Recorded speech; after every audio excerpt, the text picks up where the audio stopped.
नमस्कार मेरे ज्ञान के दगड़ियों, आप सभी का हार्दिक स्वागत और अभिनंदन है अध्ययन अड्डा मन संवाद में।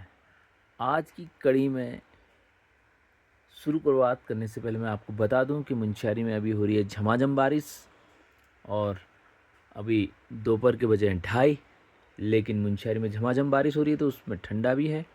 ठंडा है तो हम अभी लेके आए हैं ब्लैक टी। और मैं आपको बता दूं कि आज हमारे लिए ख़ास पल है, क्योंकि आज हम अपने इस पॉडकास्ट में लेके आए अपने नए मेहमान, यानी हमारी अर्धांगिनी जी श्रीमती गीता फरसवान जी को। गीता जी, आपका हार्दिक स्वागत और अभिनंदन है हमारे पॉडकास्ट में। जी नमस्कार। नमस्ते, नमस्कार, नमस्कार। यूँ तो मैं पहले आपको बता दूं कि जो ये हमारी श्रीमती जी हैं, ये वर्तमान में अभी अध्यापन का कार्य कर रही हैं विवेकानंद विद्या मंदिर इंटर कॉलेज मुंशियारी में। यूँ तो ये विद्यालय में बायो पढ़ाती हैं, लेकिन हैं ये केमिस्ट्री से, और ये जो घर में जब ट्यूशन लेती हैं तो केमिस्ट्री लेती हैं, केमिस्ट्री क्लास लेती हैं। तो मैं बता दूं आपको कि आज हम इनसे कुछ जानेंगे केमिस्ट्री और बायोलॉजी के बारे में। तो श्रीमती जी, आप हमारे व्यूवर्स को कुछ बताएंगी? अच्छा, आप बताएंगे कि आप हैं केमिस्ट्री की, लेकिन विद्यालय में बायोलॉजी का अध्यापन कर आती हैं, तो कैसा अनुभव है ये विगत 2-3 वर्षों का? अब देखिए, बायोलॉजी मैं विद्यालय में पढ़ाती हूँ। वैसे एमएससी केमिस्ट्री हूँ मैं। तो पढ़ाते पढ़ाते अनुभव बढ़ते जाता है। तो बीएससी मेरा जेडबीसी है। तो जेडबीसी होने के साथ साथ यानी कि जूलॉजी, बॉटनी, केमिस्ट्री तीनों सब्जेक्ट का कॉम्बिनेशन हो जाता है। तो कॉम्बिनेशन के कारण अब उस समय पर विद्यालय में बायोलॉजी की सीट खाली थी, तो मैं बायोलॉजी के लिए गई थी वहाँ। फर्स्ट ईयर मुझे 11th में, क्योंकि सेक्शन 3 थे, तो केमिस्ट्री भी पढ़ाई थी मैंने 11th क्लास को। तो तब से मतलब लगातार मैं बायोलॉजी पढ़ा रही हूँ।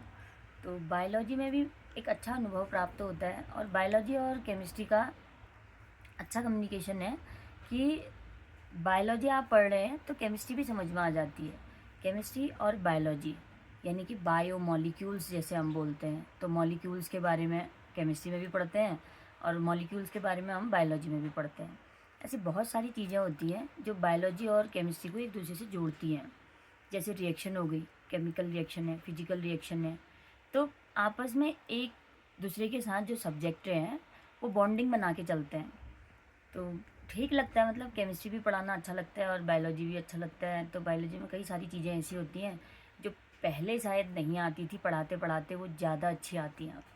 अच्छा, तो मैं आपको बताऊंगा कि आप हमारे जो ये श्रोता हैं, जिसमें अमूमन जो इंटरेस्ट लेते हैं, चाहे वो गणित हो, चाहे वो मैथ्स बायो हो, चाहे वो केमिस्ट्री हो, तो आप केमिस्ट्री पढ़ा रही हैं ट्यूशन में जी। और स्कूल में बायोलॉजी पढ़ाती हैं। तो आपको क्या लगता है कि बच्चे किस फील्ड में ज़्यादा अच्छा करेंगे, केमिस्ट्री या बायो? बच्चे बायो में इंटरेस्ट इसलिए दिखाते हैं कि बायोलॉजी थोड़ा सा, मतलब जैसे बच्चे ये समझते हैं कि जैसे बायोलॉजी को हम रट लेंगे तो जल्दी याद हो जाएगा। जैसे कोई क्वेश्चन, पहले क्या चलता था कि जैसे क्वेश्चन आंसर, पर अभी क्या है कि बच्चे मतलब बहुत ज़्यादा बच्चों को जैसे मोबाइल से, यूट्यूब के माध्यम से, और बुक में भी क्या है कि अब जो इमेज बनी होती है उसके माध्यम से बच्चों को इंटरेस्ट आता है कि अच्छा इसका मतलब ये होता है, इस तरीके से दवाइयाँ बनती हैं, इस सॉल्ट से ये वाली दवाइयों का कॉम्बिनेशन होता है। जैसे आपका ये क्लोरोक्वीन है, तो क्लोरोक्वीन जैसे आपका मलेरिया हो गया, इसके लिए इस दवाई का मतलब यूज किया जाता है। तो पहला ही चैप्टर जैसे हमारा, जैसे अगर हम ऑर्गेनिक खोलें तो ऑर्गेनिक का पहला चैप्टर खोलते हैं, हेलो एल्केन हेलो एरिन से, 12th का है ये। तो उसमें जैसे मलेरिया की मेडिसिन हो गई, और आपका ये टाइफाइड की मेडिसिन हो गई, दूसरा निमोनिया की मेडिसिन हो गई, तो इनके बारे में दे रखा है। तो बच्चा सोचता है कि हाँ, केमिस्ट्री में भी हमने ये पढ़ा था, बायोलॉजी में भी हम इस तरीके के जो तीसरा चौथा चैप्टर है उसमें मेडिसिन के बारे में पढ़ते हैं कि ह्यूमन हेल्थ क्या है, हेल्थ के बारे में क्या क्या चीज़ रहती है, ह्यूमन रिप्रोडक्शन क्या है, हम लोग जनन कैसे करते हैं, रिप्रोडक्शन कैसे कर पाते हैं, रिप्रोडक्शन ही पॉपुलेशन की ग्रोथ बढ़ाता है। तो ऐसे स्टेप बाय स्टेप क्वेश्चन क्या होते हैं कि एक जगह से दूसरी जगह जब ट्रांसफ़र होते हैं तो वो आगे को मोटिवेट करते हैं बच्चे को। तो केमिस्ट्री में ऐसा है कि बच्चे थोड़ा जो रिएक्शन होती है उसको बनाने से डरते हैं क्योंकि रिएक्शन में क्या प्रॉब्लम होती है कि उनको बैलेंस करना नहीं आता है। अब इसके लिए क्या होता है कि जो उनका क्लास 6 7 8 9 10th तक रहता है, वहाँ से वो इंटरेस्ट नहीं दिखाते हैं। वहाँ से इंटरेस्ट नहीं दिखाते हैं तो उनको 12th में ये फेस करना पड़ता है। अब 12th में जैसे आईपीएससी नेम आ जाते हैं, तो चेन कहाँ से बनती है, कैसे हम इसको क्या कहते हैं ऑर्डर में लगाएं, कहाँ से नंबरिंग शुरू करें। तो बच्चा जब सीखना शुरू करता है, आईपीएससी वगैरह हो गए, नॉमेनक्लेचर हो गया और इलेक्ट्रॉनिक कन्फिग्रेशन हो गए, एटॉमिक नंबर हो गए, एटॉमिक मास हो गए, छोटी छोटी चीज़ों को सीखते हैं तो उनको इंटरेस्ट आता है। जैसे एटॉमिक नंबर सीखते हो, फिर एटॉमिक मास निकालना सीखते हैं।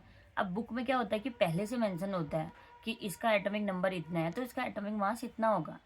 तो अगर उनको ओरली वैसे सिखाया जाए, लिख के सिखाया जाए कि अगर तुम्हें याद ऐसे नहीं करना है, तुम डायरेक्ट ऐसे निकाल सकते हो।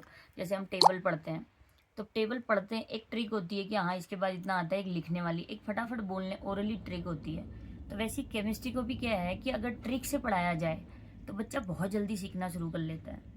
और अगर ट्रिक से ना पढ़ाया जाए तो बच्चे को थोड़ा सा बोझ लगती है, मतलब केमिस्ट्री, कि कैसे इसको सॉल्व करेंगे, कैसे लिगेंड्स क्या होते हैं, सिस ट्रांस क्या होता है। तो बच्चे ने पहले नहीं सीखा है तो बाद में उसे थोड़ा बहुत दिक्कत होती है। जैसे हाइब्रिडाइजेशन क्या है, कई बच्चे तो अमूमन ऐसे होते हैं कि जिनको बेसिक नहीं पता होता है, तो बाद में जैसे उनको अगर सिखाया जाए उस तरीके से तो उनको इंटरेस्ट आना शुरू हो जाता है। बहुत बढ़िया, आपने अच्छी चीज़ें बताई, अच्छा बताया कि देखिए हाँ, मेरे ज़हन में भी अभी आई जब आपने कहा कि जब दवाइयों का रहता है वाला एक टॉपिक लिया। हाँ, वास्तव में जब हम दवाइयाँ हमारी केमिस्ट्री से रिलेटेड हैं, केमिकल जो होती हैं उससे रिलेटेड, और जो दवाइयों का उपयोग करता है वो जीव करता है, तो जीव विज्ञान से संबंधित रखता है। तो आशा है कि आप हमारे इस चैनल के माध्यम से हमारे श्रोताओं को, अध्ययन अड्डा मन संवाद को, भविष्य में भी आप बायोलॉजी और केमिस्ट्री की टिप्स देते रहेंगे। कुछ जो आपने ट्रिक्स बताई उनको आप ट्रिक्स को भी साझा करेंगी। जी बिल्कुल। तो आपका बहुत बहुत धन्यवाद। आज ये आपका इंट्रोडक्शन सेशन था। आशा है कि हमारे व्यूअर्स पसंद करेंगे इस चीज़ को, और भविष्य में आपके माध्यम से उन्हें केमिस्ट्री और बायोलॉजी, जो हम रसायन विज्ञान और जंतु विज्ञान की बात करते हैं, तो उसका फ़ायदा लाभ मिल सके। जी तो इसी के साथ समस्त श्रोताओं को एक बार पुनः धन्यवाद, और आप फिर मिलते रहेंगे इनसे।